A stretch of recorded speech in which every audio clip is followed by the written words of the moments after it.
Welcome to Recharging Chat this evening. It's January 18th, 2023. We're very excited to have you with us this evening. Dr. LuAnn and I, Sharon Kimberly Cravens, are going to speak to you tonight about parasites. This is a part one of a part three series that we're going to be bringing to you. We're both super excited and geeking out on all this material and information. Lot, but it's super important because most of us don't have a clue about parasites, right? We think it's for other countries, it's for other people. Oh, that's for my animal, right? I mean, our dogs get dewormed. What about us, right? Like, does anybody think about this ever? So it's exciting, but very disturbing. So I suggest that you probably put aside any snacks, put aside anything that's going to be going into your body for a moment, maybe water. But if you're sensitive like me, I'm a visual person, just keep that in mind. Okay. So we kind of have a little bit of a treat. Dr. LuAnn's going to talk about the full moon protocol and why that is so important to keep the parasites at bay and away and out of your body. But after that, we're going to have a video that we're going to share with you that is directly from the Cellcore docs, Dr. J and Dr. Todd, and it's from Dr. LuAnn's back office in Cellcore. So it's from their learning center. It's going to be about 24 minutes, and it lays out beautifully why this is so important as far as ushering these parasites out of the body. What I find is really surprising is how prevalent parasites are. It's more than people realize, especially in the West, in this country. And so the video goes into like the different types of parasites and how they can do serious damage in the body. So they really disrupt the flow of health in the body. And I'm sure, most of us already know this, but we really wanted to do a deep dive, and it requires quite a bit of time. So tonight we're going to dedicate the first of 3 parts to that. And so get comfortable. They're going to cover ways that you contract parasites. And, none of us want to accept this, or we don't like it. It's totally disgusting and gross. But I'd rather personally know and understand than be in some state of denial. Parasites don't judge age, race, right? They're just all about getting in and robbing you of your nutrients, robbing you of vital life force. And so this takes place in every country in this world. So to have tools in our toolbox to be able to usher these things out and to stay clean and clear and high vibrating is of the utmost importance, obviously. Hence, that is why we are all here. So we're all invested in this. With that being said, I want to just point out that Dr. Todd is giving most of the talk in this video. And this is something that these guys, they talk about it all day, every day. This is their jam. So these terms just kind of roll off their tongue. This is their lives. And so, I mean, I'm medically terminology, like that. I like that stuff. I geek out on it. But I even had to pause and be like, wait, what does that mean? So we're just going to play it, but we'll also kind of pause and interrupt a little bit, and I'll throw out some explanations of certain terms, because if you have like a inquiring mind like I do, I want to know what this means. I don't want to just be like, wait, what? So I'm offering that, and Dr. LuAnn agrees that that'd be a nice way to kind of slow it down a little bit and make it more digestible. And really, it's just part of this whole journey of Cellcore is expanding our understanding in our minds to what is happening internally in the body. So it's helpful to get a handle on these terms, but you guys are smart. We got a really smart bunch of people, and I know you can roll with it. So just hang in there. Okay. So I think that's all that I have. I find this information extremely empowering as far as understanding why, and then feeling like I have something that can really help me kick these bastards out of my body. So, so I'll hand it to you, Dr. LuAnn. Okay, let me unmute. Thank you all for joining us on our call tonight. Sharon, you got the recording going? Yes, great, excellent.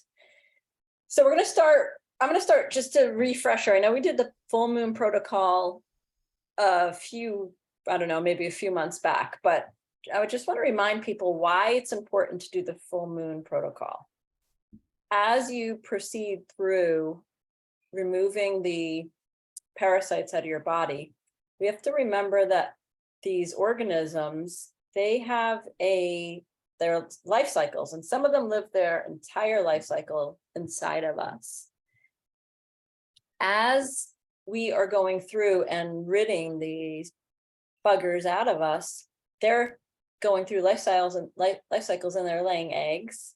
And what we want to do is we want to stay on top of what they're doing as they're reproducing, because as we're hitting the parasites and we were going through these different phases, we're not getting every single parasite out, and they're going through different life cycle stages. So as we go through para 1, para 2, para 3, para 4, we're hitting different types of parasites, we're hitting different parts of the body, but we need the full moon protocol to help keep our body in check, to help cleanse the eggs that are being laid, to help some of the get rid of some of the parasites that we might have missed along the way.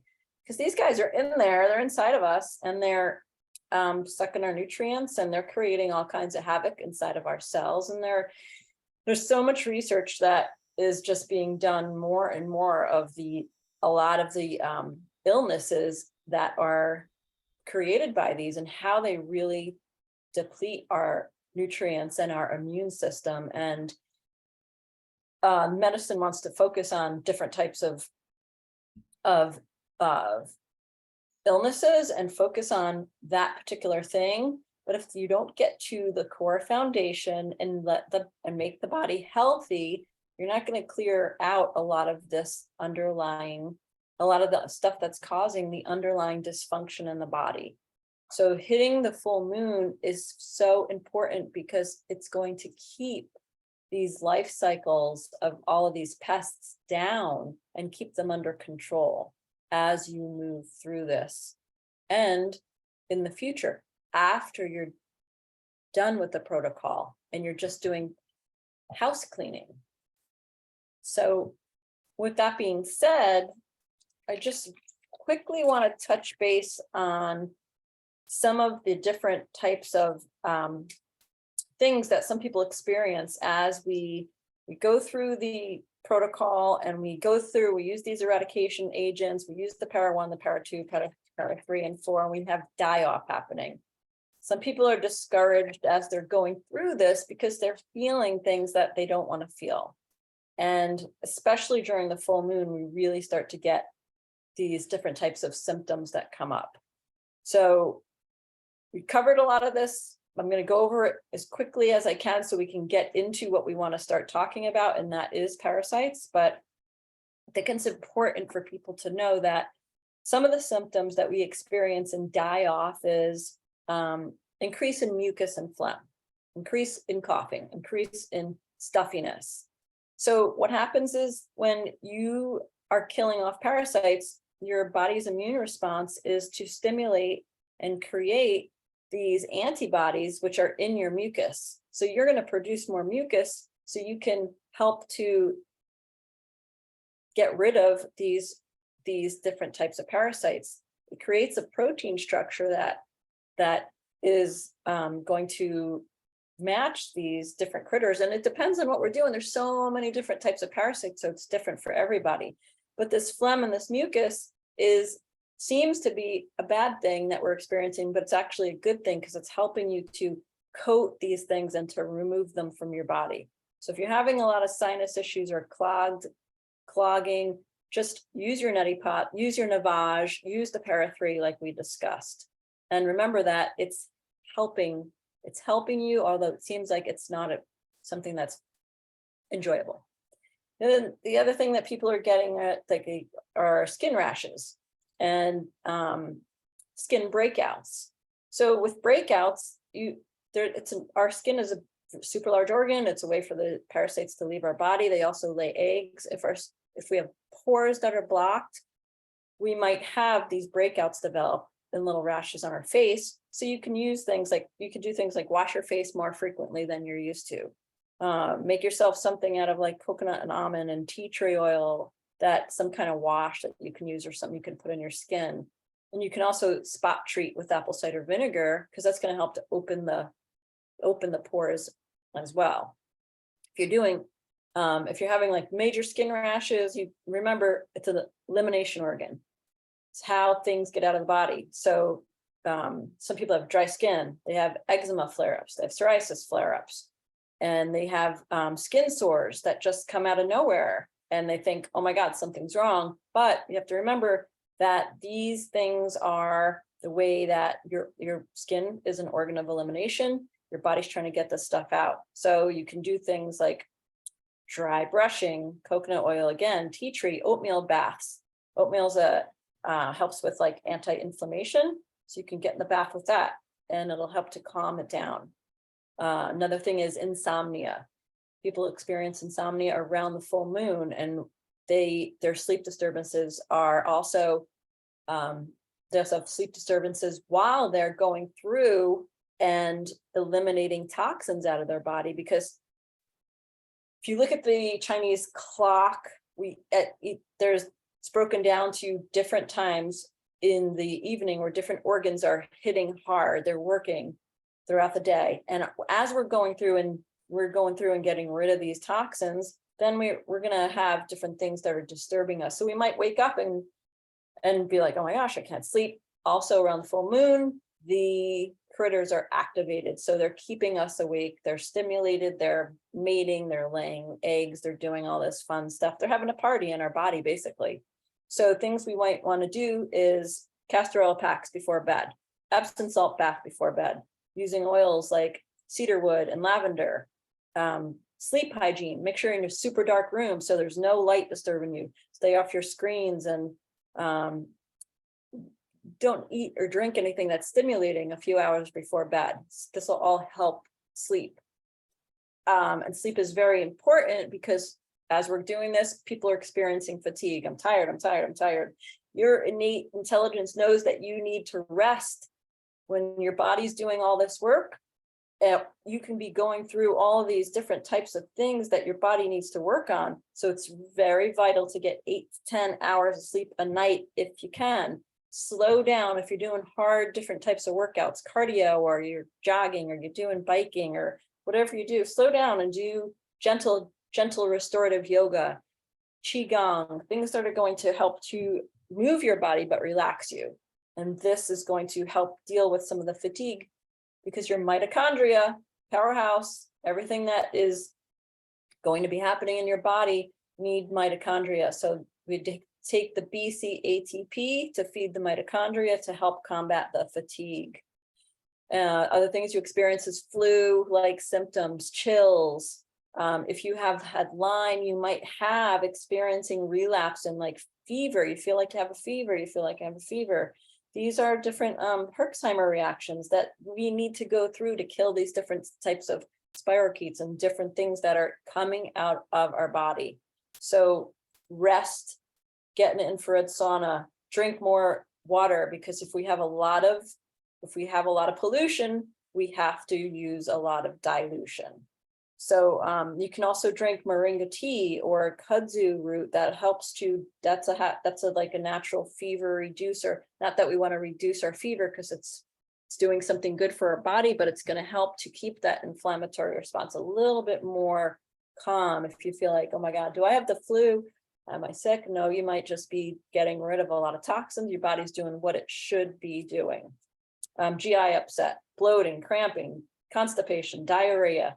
Drink more aloe, use fresh ginger. If you have diarrhea, you can use activated charcoal to help spine your stools and calm it down. Digestion oil, very good to help with stomach upset. Chamomile tea. Increase your green tea, increase your bone broth that you're drinking.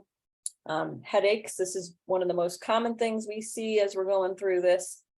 Try to avoid caffeine, try to avoid sugar, because this stuff feeds the parasites. Get frankincense oil, use and peppermint oil, use it on your temples. Go get acupuncture, go get adjustments, massage, yoga, qigong, anything that you can do to help, because this headaches are from the toxins building up. Increase your distilled water again, and know that this is going to pass. And as you're going through all of this stuff, remember, your body's doing what it needs to do. And if you have parasites in your body, and which we all do, and you work on getting them out now, you're avoiding so many illnesses down the road that you'll have to go through so much more later. Another thing that people get, oh my God, my anxiety is off the chart. I have such bad anxiety, or I'm feeling depressed. I can't get out of bed. And all of these things, even schizophrenia, has been linked to parasites in the body. So again, hitting them on the full moon as we're going through each one of these phases is very important to keep those life cycles down. There's certain parasites that they influence neurotransmitters, they impact dopamine, GABA, serotonin levels. Toxoplasmosis gondii is linked to OCD and anxiety. And when you're going through and you're cleansing, you can have flare-ups in this stuff. So what can you do? You can get out in the sun. Vitamin D and sunlight, very important. Get it if it's cold and if it's cloudy, get a sun lamp. So you put it next to you so you can kind of see it. It's in your space. You're getting that light therapy when you're reading, when you're working. All these different things that you can do. It's best in the morning and in the afternoon, so you don't upset your circadian rhythms and mess up your sleep cycles, because we've got to get to sleep early. We've got to get into these habits that are going to be best for us to get through all these different cycles that we go through as we're going through the full moon and as we're going through each one of these phases. The emotional response that we get that's connected to these full moon. We know when the full moon comes, oh no, that person's going to get wacky, that person's going to get crazy, or my mood's been all over the place. Again, it's related to all these different types of parasites. And as we're going through, we're processing, old traumas are coming up, old different things that we need to process are being released. So we have these groups, we have these meetings, come to them, send us emails, talk if you need to talk about something, let us know. Use the brain tap, find someone who's an EFT practitioner, do breath work. There's a Batako breath work that really helps with anxiety. We could post a link for that you can get to.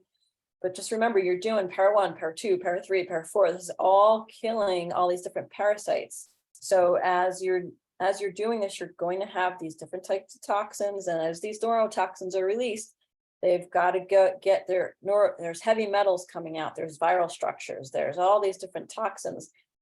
You have your cell, you have all this interstitial fluid that surrounds every single tissue cell. It's being filled with all these different toxins that are being pushed out as you pull the parasites. So remember, all that stuff has to go into your lymphatic system. It's got to filter the waste. It has to go through the spleen. It's got to go through your lymph nodes. It's got to go through your liver. It's got to go and get filtered out and then go through your drainage pathways, which we spend so much time opening through your bladder, your colon, your kidneys, your breath, your skin. So everything you've been doing is all very important. And the full moon is your key every month to do the full moon, to keep the stuff at bay and to keep pushing these things out of your body. And I did that in record time. I think I got a lot out. If you have any questions, you can email me and we'll go into it further. But we need to get on because we have a lot of stuff to cover. That's great, LuAnn. No, that's All perfect. right. It's so important because like everybody's having different symptoms, different things that they are expressing. Like I was saying, I get fevers all the time. It just spikes. Like, am I crazy?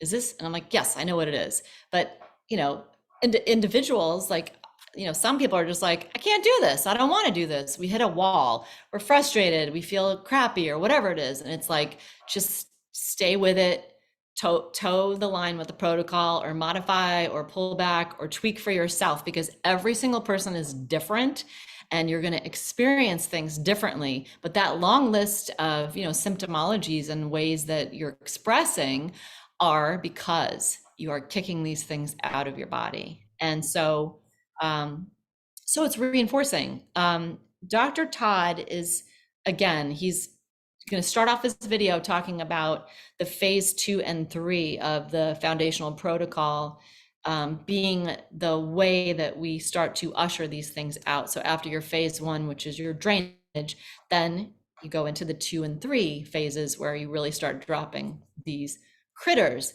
Some people experience it in phase 1, but most people it's phase 2 and 3. So the other thing I just wanted to mention, one of the things you brought up about washing more often, you're washing your face more often. I just want to put a plug in for distilled water. If you're going to wash your face, use distilled water. I've taken a huge jug up to my bathroom and I've been washing my face with it, brushing my teeth with it, pouring it in my eyes in the morning, just creating a new habit, because why not? So we'll share my screen and we'll play this for you.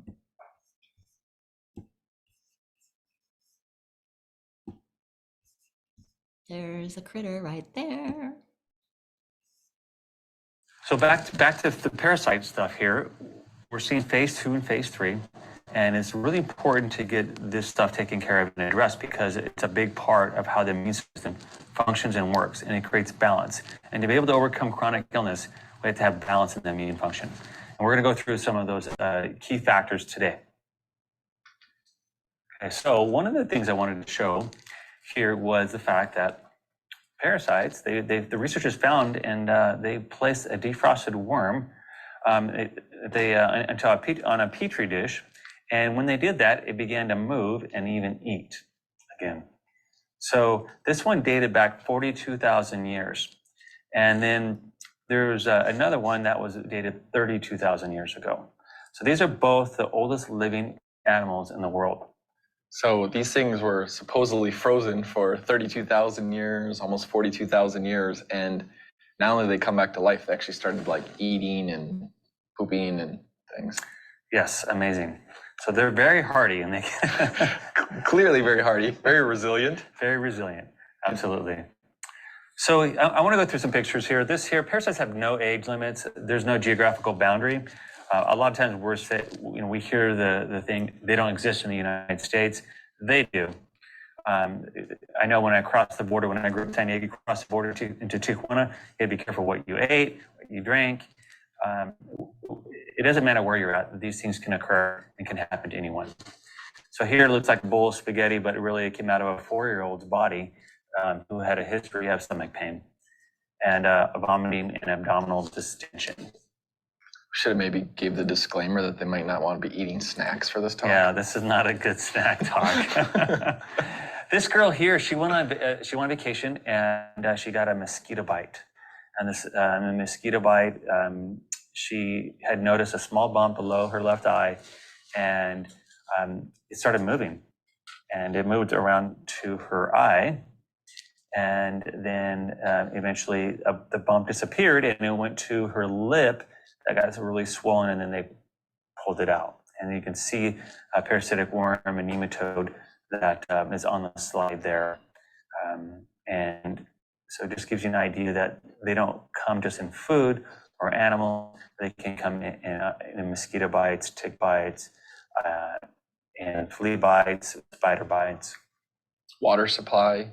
Yeah. Walking on the ground. Walking on the ground. Yeah, exactly.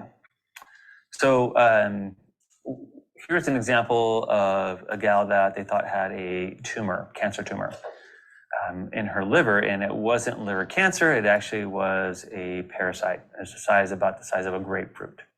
So she had some dull eggs in her right ribs, led to the diagnosis of cancer, and then boom, they found out that it was a parasite. You wonder how many benign cancer type diagnoses are really just parasitic in nature, Exactly. especially with ovaries and, Mm-hmm. especially in that reproductive area too. Here is somebody was diagnosed with a brain cancer, but no, it turned out to be a parasite. So a woman's brain tumor turned out to be a parasite that was growing in her head, and it had to deal with tapeworm, and that is commonly found in pork. Here we see in the CDC article, research parasite cancer cells and the human tumor links. So the CDC scientists discovered cancer cells originating in a common tapeworm may take root in people with weakened immune systems, causing cancer-like tumors. And then it was also the first known case of a person becoming ill from cancer cells that arose in a parasite. And in this case, it was the dwarf tapeworm. And then here's another case. Was it breast cancer? Nope, it was a tapeworm larvae. So a rather disgusting medical case. It turned out to be this woman was diagnosed with breast cancer. And then when they did the biopsy, it revealed that it was not just a tumor, it was a pork tapeworm larvae. So I'm kind of guessing like if you ever eat pork, take some para-2 with that, or give it a little. What blows me away with this, Todd, is we thought it was breast cancer and ended up being a parasite. We thought it was brain cancer, ended up being a parasite. We thought it was liver cancer. I mean, this is with the testing of where it's at right now. Mm-hmm. And then when they go in to surgically remove it, it ends up being a parasite that comes out. Exactly. It's mind-boggling when you think about it. It's gross, but it's also mind-boggling. What's wonderful? It's totally gross, but it's how many cancers and how many tumors go undetected, it's just, this part to me is huge. Because they don't have cancer. So, well, yeah, but the fact that the imaging can't pick that up. It's like, well, we think that's cancer, and then it's parasites. Parasites. Here is an article from the American Cancer Society that certain parasites can lead to cancer. There's parasitic worms that can live inside a human body and also can raise the risk of developing certain kinds of cancers. And this one specifically linked towards cancer of the bile ducts. Bladder cancer are two of the examples. So I want to give some different factors that can influence in different ways. In this case, susceptibility to getting parasitic infections. So one is that parasites are really good at avoiding the host defense, which is the immune system. Another factor is is the size of the parasite. Are they large? Are they mobile? Sharon, pause it a sec. Sure. Another. Yeah. So avoiding the host defense, avoiding the immune system. This is what parasites do best. Because our immune system is very complicated, and we'll probably get into a little bit of that maybe next week or the week after, but they hide inside the biofilm, and our immune system's constantly looking for them, but they're hiding in this goopy slime that's all intertwined inside of our body. So they can avoid the host defense, meaning our immune system. Okay. They're clever little buggers. Mm-hmm. Is the ability of the worms to move actively through tissues. Yes, they do move. I've worked with clients that said, man, I just had this pain in my liver area, and I think it's just the liver flukes boring through there, and then we just aggressively went after those, and the pain went away. So some other ones that influence susceptibility are the longevity of the parasites. How long do the parasites live? And then the autoinfection. So which ones have the full life cycle within our bodies?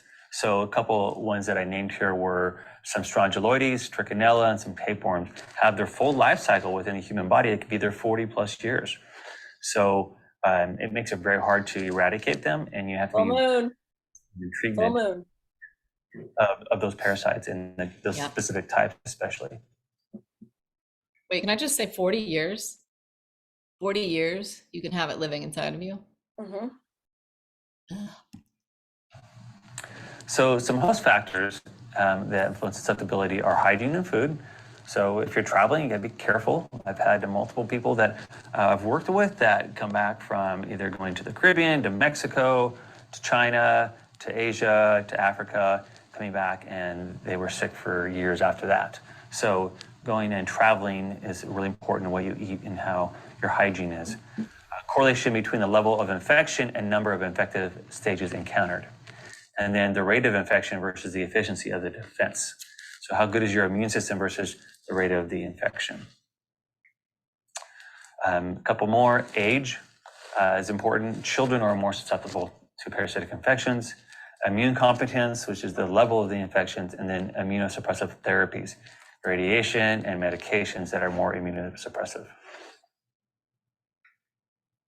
So some direct damage from warm activity that can happen are blockage of internal organs, such as the intestines, the bile ducts, the lymphatic systems, blood flow through the liver. There's large fluid-filled cysts in the liver, lungs, brain, and body cavities, and there's also can cause neurological symptoms. So neurocysticercosis is a common one, causes seizures, vision issues. It's really interesting. I had a mother bring her 3-year-old up to see me that had severe constipation issues, had been in the hospital many times at the ER.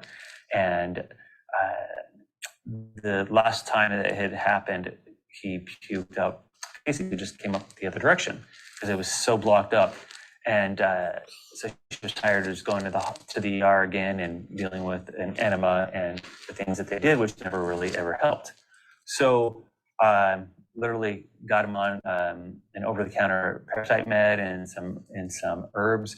Within the next day, started going to the bathroom. And I worked with him over the course of a couple years, just a massive parasitic infection that was really just blocking him up from being able to let go. So he wasn't developing naturally as a 3-year-old should have been. He wasn't able to sit up or crawl or walk yet. He had problems with speaking. And so you could see how certain problems with these parasites can inhibit the movement in children, moving their skill set forward and their development, their neurological development especially. It's amazing. It was so backed up that literally threw up feces. Yeah, poor kid. As far as just out of curiosity for the over-the-counter, was it Pyrantel? It was Pyrantel Pemwhite. She went to Walgreens and got a thing called Pinex, which is Pyrantel Pemwhite. And that really helped him to go to the bathroom overnight, which was a miracle within itself. And so poor kid had a lot of screaming and severe distension of the gut that you would see maybe in Africa, but that was here in Colorado. And very, very many sleepless nights. And the poor mom looked like she was completely trashed. It looked like she hadn't slept in years. So. And that's really a great symptom, just as you're looking at like a little child, is that distension. Mm-hmm. If there's a lot of distension, clean up the parasites. Okay, some other stuff here, physical and chemical damage to the mucosa, so inflammation on the lining of the intestines, anemia, migration through the tissues, and neoplasia. So cancer can be one of those, but the migration is really interesting. I've seen some clients video their body, and one guy up through his calf muscle, you could see this thing just working its way up through his calf muscle. And then I had another gal, she was really thin, and she could see moving all the way across, up and over on her intestines. And nobody believed she had parasites, right? She'd been all these famous Lyme doctors and then all this Lyme stuff. Everybody said she had Lyme, which sure she did, but that wasn't what was causing her severe back pain, liver issues, and treating parasites. She's like, Dr. Watts, you saved my life, because nobody was addressing that part of it. They were just trying to address Lyme and mold and the common things that you hear about there, but they were completely missing what was causing all her pain. And interesting, when she walked in, her dad had to help her into the clinic, and she was gray. She looked like the Walking Dead. And then we always joke about that now, her and I. And now her life's completely back. She's a mom of several kids, a couple of teenagers. And just amazing how getting rid of what was creating the problem, which everybody told her no, it's not parasites. I'm like, no, it's parasites. I kept going back, it's parasites. And it just completely saved her life because she addressed that issue. And she saw them. I mean, literally took a pair of one, and within a couple hours passed something that was a couple feet long. I mean, your GI doesn't even move that fast. And It doesn't. Clearly, then the pair one had systemic effects on the body to start clearing that out. It did. It's amazing clinically how many people will get over Lyme or heal from it just from working on parasites. Absolutely. And we're going to discuss that here in a little bit on how that works. And I can say that I'm 100% part of that group, because I was doing other types of healing before I found Cellcore, and I still tanked again. So it's huge as far as addressing the Lyme. So some indirect damage from the host responses are hypersensitivity. So people will have they'll be very hypersensitive, have a lot of IgE reactions or immune reactions to things, edema and joint pain, and then villi atrophy. And I had to look up villi atrophy. I know what villi is, but just to, atrophy is obviously something that's shrinking or being eradicated. So it's the finger-like projections that are in the small intestine, and those actually help you to absorb nutrients. And what happens is when there's parasites, they actually go flat, and then you have malabsorption. Intestinal transit time is reduced. So some of these parasites, like roundworm, secrete an enzyme that paralyzes, or a toxin that paralyzes your enzymes and your processes of being able to move your bowels, so that you're more constipated. And then, sorry, sometimes this crashes on me. So while you're pulling that, oh, you got it, great.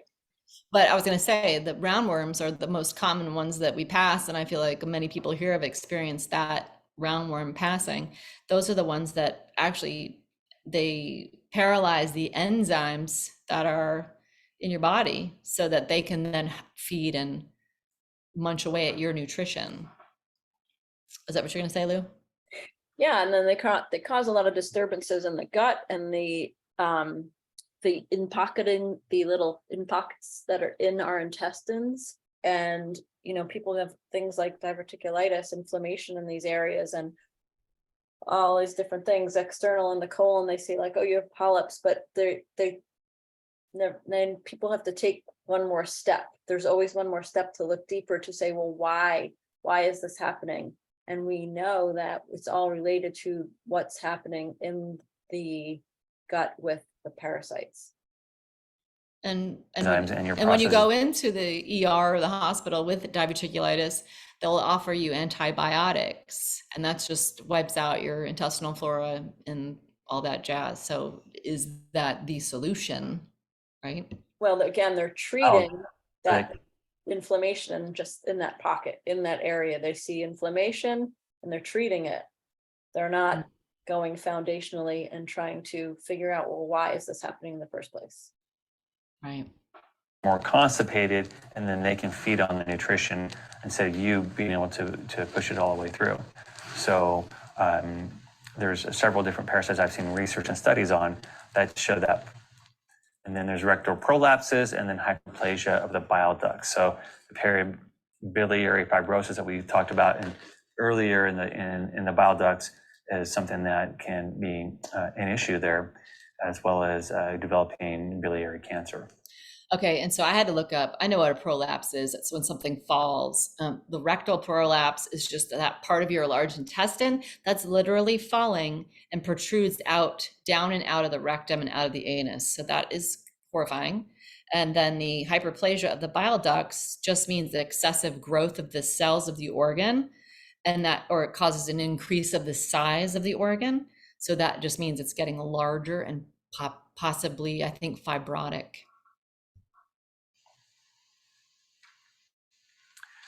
So I want to talk a little bit about strongyloides. So strongyloidiasis is a parasite that I've done a lot of research on, and in my case, had a dramatic impact on my life and the life of my family, my wife and kids, and then other siblings, and then really a lot of my patients. And the reason why is because it's autoinfective.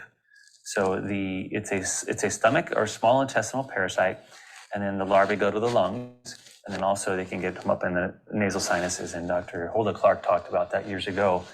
And it's one of those ones that can either cause abdominal pain, diarrhea, constipation, also severe food allergies, especially dairy. I had a very bad dairy allergy where I get migraines and headaches anytime I had dairy. And then depression, anxiety, a lot of pulmonary symptoms, asthma, and chronic coughing and stuff too, that you can hear people.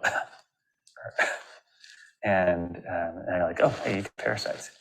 Like, huh? What? Yeah, that cough you've had, that's a chronic little cough thing. You got parasites. You need to take some product for that.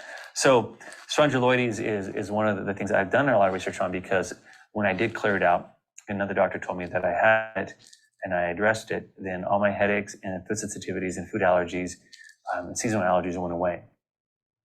And I was able to go and actually have an amazing milkshake without having a headache. What was it, Five Guys or? No, it was Smashburger, because they use Haagen-Dazs ice cream. Right, I'm an ice cream snob, so I want it to be a quality if I'm going to have it in the first place. But it was really good. You're funny. So it's 5 years. I was dairy-free 100%, because at any time, I mean, minute exposure, I would have severe headaches or migraines. Well, it's definitely a golden nugget, though, just hearing the that light cough, because I think our culture really leans into air quality, smoking, air pollution type, but parasites. Parasites. The other thing is, and the research shows that the migraines and headaches are the major cause of them are parasites, especially this one here, the strongyloides. And then you read in Hulda Clark's research, she stated, and this is after I figured this out clinically, I went and read her books and her stuff, and this is what she said. I'm like, oh man, I found the same thing. So I validated some of the work that she had done, and then looking at working with and clinically with clients, we saw either strongyloides or babesia being two main causes of headaches. So some of the co-infections of Lyme can also be a major cause of headaches. So the other thing is they create eosinophilia and fatigue, disruption of the bowel mucosa, and rashes. So the eosinophilia is just an eosinophil is just a type of a white blood cell, and it's a disease-fighting white blood cell. The things that people talk about eosinophilia too many eosinophils, or is eosinophilia esophagitis. I would be considering this parasite because it is an upper bowel parasite. The fatigue is one of the big things I had to work through, and it was. Pause it a sec, please. Oh, Sure. So there's the Merck manual, which is a manual that they come out with every year, and it tells us what all the lab values should be and what everything is according to the latest. And so for you have eosinophils, basophils, all these. There's like 5 different types of the white blood cells, the red blood cells. They're divided into different names, but so we're seeing a rise in different things, and what I'm finding out lately is that they're changing the rise in number to normalize it. So they're changing that in the books where doctors are learning from that, oh, that's normal, just like they did with cholesterol numbers years ago. So they're adapting around these situations, not to say that we know what's going on here, because a lot of doctors don't really like to recognize these as issues. Just like they did with the definition of vaccine. You just change it up, right? So if anybody has to hop off, thank you for being here. It's 8:46 right now. We got about 7 minutes left of this, so we'll keep going at it. And the rashes, the eczema, my wife and children all had that. And as we cleared out the parasites, the chronic rashes all went away. So it was a blessing that we found this out. I had a good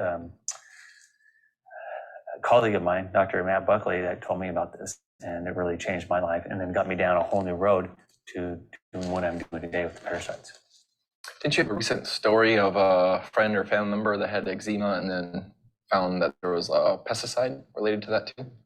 Yeah, so they had, it wasn't so much the eczema as it was just the skin turned really red Oh, and it cracked and was bleeding. So where the eczema has the little pustules, she didn't have the pustules from that. And in her case, she was probably 7, 8, 9, somewhere around there. And I think she was probably 8. And she's a soccer player since she was young. And we put her on a protocol with the HMET binder. And within a few weeks, it completely cleared up her hands. And they had already gone the dermatologist route. So they've done all the things, all the steroid stuff and everything because of the fact that the nurse would have to call her all the time to come up and get her daughter, call my sister to come and get my niece because it was bleeding or, it was causing problems. so eczema, you want to think more parasites, like you said. Parasites, yeah. But they're again, parasites and toxins and the gut dysbiosis is a huge issue. Here's an article from 1994, biliary obstruction resulting from strongyloides stercolis infection. I just wanted to throw that in there. There's an HTLV1 correlation with the strongyloides as well. So here's a retrovirus or toxin or exosome or something to that nature.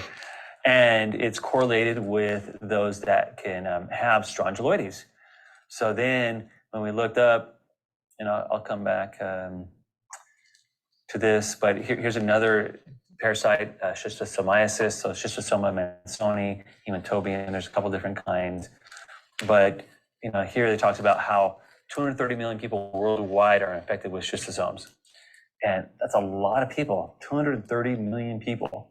And it creates pathological effects like anemia, growth stunting, impaired cognition, severe hepatosplenism, periportal fibrosis, which we talked about before, and urogenital inflammation. So I've seen this with women that have had chronic IC and interstitial cystitis, or just even issues with chronic UTIs. I've had them pass parasites in their urine. Interesting. And the other thing is there's some correlation with this as well as some other parasites that inhibit GAD67, which then you can't make GABA. So there's a lower GABA production. So there's more glutamate, which creates a lot of neurological dysfunction, especially anxiety, seizures, and some schizophrenia stuff. So just rolling that back, 'cause there's probably a listener right now like, wait, I see interstitial cystitis? Yes. So this is the bigger link that you've seen clinically with IC? With IC, yeah. I had a 7-year-old who was having a lot of pain urinating. And she'd seen a pediatrician, a gastroenterologist, a urologist, all these specialists. And in 6 weeks, they couldn't figure it out.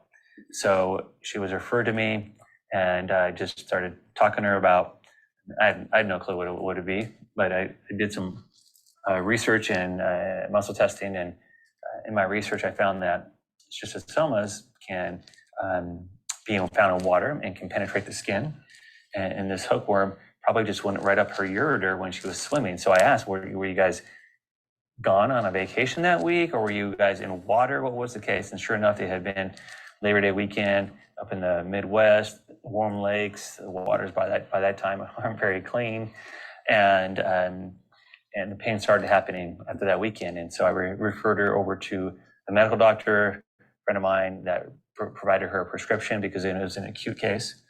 And within 3 days of taking that product, because it was just a 24-hour dose, her pain was gone. So it completely changed her life, where before that, nobody could figure out what was going on. And, they tested for bacteria, yeast, all the typical stuff, but they wouldn't think in the United States to test for parasites. And then backing up a little bit too with the UTI, or what they thought was UTI. It's so common that any pain in the bladder or while urinating, they think, oh, it's got to be a bacteria, but parasite can fall into that category just as easy. Exactly. And not only that, but it can create an imbalance in the immune function to where it allows bacteria to thrive as well. So and then you can't get over it because of what the parasites are doing to the immune system. So here's an example of some children I've worked with. I didn't work with this specific child, but it just talked, the study showed a helminth infection during pregnancy and the development of infantile eczema.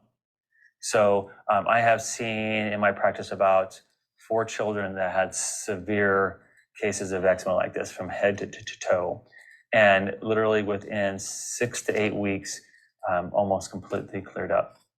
And what we did was we addressed parasites and some anti-inflammatory stuff. But pretty much the protocol was on taking Pyrantel and using the Para-3 and some things that were pushing those parasites out of the body. And literally these parents had already done everything clinically you can think of, going to all the specialists and doctors and using steroids and all the things that are typically used to treat severe cases of eczema. But we start asking them, how are these kids behaving during full moon?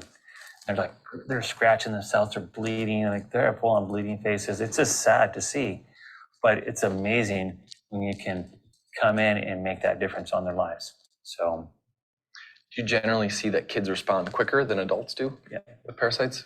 absolutely. And then with the pyrantel palmate, for instance, is there anything you need to look out for if you're using, Para 1, 2, or 3 that you don't want to mix them, or you see those are fine together? No, those are fine together. Okay. It's an over-the-counter.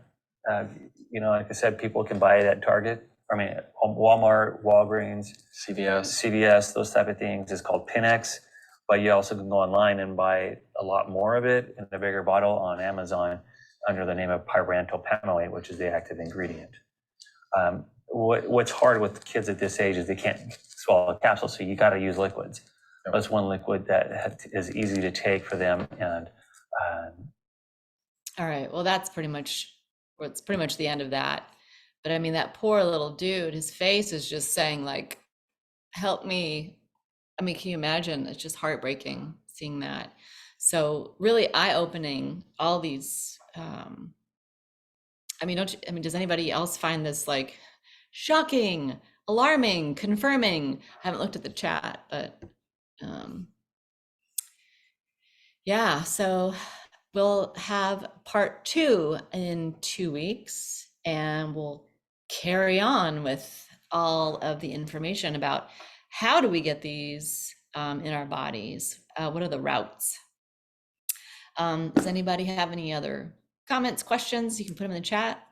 I think we should probably wrap up for now. It's about, 8:54.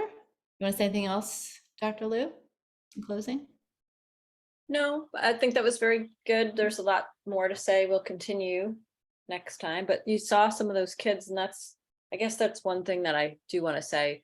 Often these kids are pushed into putting on different medications for let's change their diet. Let's use different types of things for like dermatological stuff. And but like the bloating of a kid's stomach, or watch their behavior around the full moon. Because remember, this stuff is going to stay with them. And these are little things that you see. You see, oh, they have eczema. Oh, it flares up here and there. Oh, they have a little spot behind their knee. These are all little giveaways. And if you don't take care of it while they're younger, it's just going to grow up. They're going to grow up. They're going to keep this stuff inside of them, and they're going to have harder time getting rid of this stuff down the road. Yeah, weakened systems. Cindy said it sure makes her feel rededicated to killing them all. Amen, sister. That's right. Yeah, good job, Cindy. All right.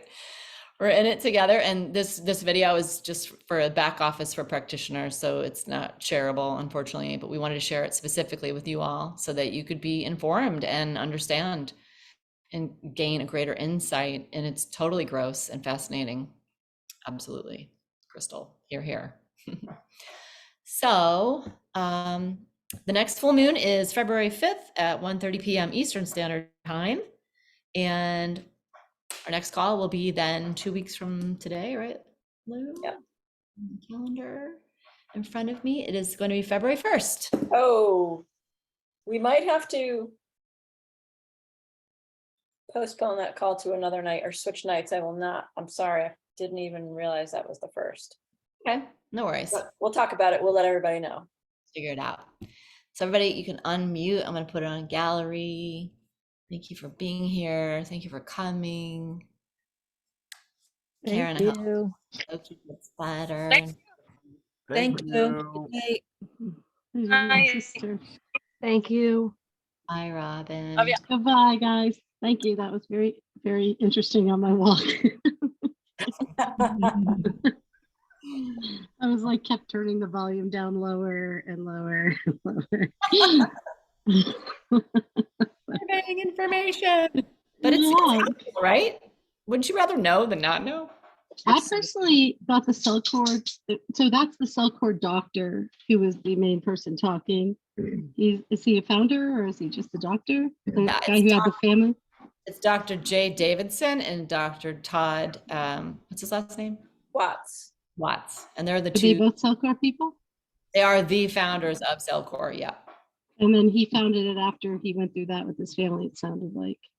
I just Yeah. thought that he was pretty open to working with all kinds of people to get to the root of whatever's happening. I mean, all my kids had pinworms. They were kids, and I used the same thing he recommended over the counter at that point. Like, it wasn't as deep knowledge back then in the 90s.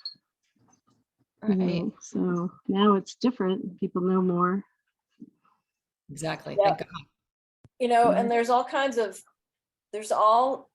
way that these are being transmitted. And even if, you know, there's so much stuff in our air, in our water, and we're seeing more and more studies on the water and in our water systems, just water that we get out of our taps Yeah. filled with parasites that we can't even see them. Air that we're breathing in, stuff that's coming down from the sky. We're just being bombarded by more than we ever were. Yeah, I looked after the last time you had the talk on the distilled water, and I looked on all kinds of places, even in the grocery store, and most of the distilled water comes in plastic containers. You can't find, even to order it on Amazon or on anywhere. I looked for cases just to see what was out there. It's not something that's commonly in something other than plastic at this point. Do you see Right. it in glass somewhere? I know you guys are making your own, but for people like us who don't have a system to buy distilled water, you're buying it from the same place, you know, the plastic. Right. And, you know, the biotoxin binder does work with the plastics in the body by pulling them out. And because, you know, I was at a webinar this morning, and some of the latest research on, you know, we learned years ago with Cellcore that we were being exposed to like over 80,000 different chemicals in the environment. But now what they're researching is so much more. It was like 700,000 different chemicals, and the plastics are a big one of all the different types of plastics in our different stuff that we use every day. And we don't even realize it. So drinking out of the plastic jugs, yes, it's an issue. And then we have to go, all right, so which is better, drinking this tap water or, you know, something else, or drinking out of the plastic? We have the biotoxin binder that helps with that, but it's best to just get a distiller. Mhm. So you're not using that on the counter water system anymore? The Nikin, I used to use the Nikin. No, I got a distiller. I use only distilled. Okay, because someone asked me in our, you know, conversations, and I was like, I'm not sure, because we didn't talk about it, only about distillery. Yeah. And putting that over. Yeah, after all the research that I've done, and like I said at the beginning of that class, a lot of the things that most of the practitioners from not just state to state, but country-wise, all over the country in different areas, and a lot of the things that weren't clearing out, a lot of the illnesses that were being absorbed were after they've been through the protocols, it was coming out that there were underlying agents inside of water in different towns and different countries. Even I had a neighbor of mine who, same thing, we went through all this stuff, and after we did tox panel, one of the major chemicals that was it was a derivative of gasoline, and it was so it's a neurological, it causes neurological problems, but it's from the water supply. So again, we go through all this stuff and we pull stuff out, but we have to be careful of what we're putting in every day. If we're putting water that we think it's being filtered, but there's you can't get all of those chemicals out of there unless you distill it, which is water that we're supposed to be drinking. Interesting. Yeah, it's worth the investment to get your own and create it yourself, because you'll use it the rest of your life. We live in a very old house, and so we have a lot of piping issues right now. And that's probably part of what's going on too, is this is a very old house, and it has to be decided what's going to happen. And that's hard for people. Everybody is on different places with where they live and their journey and finding the right things. It's Sure. frustrating.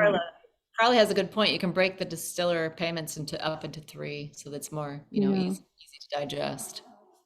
No pun intended. Literally. I know. I'm gonna stop this recording just so we can. Oh God, it's been on the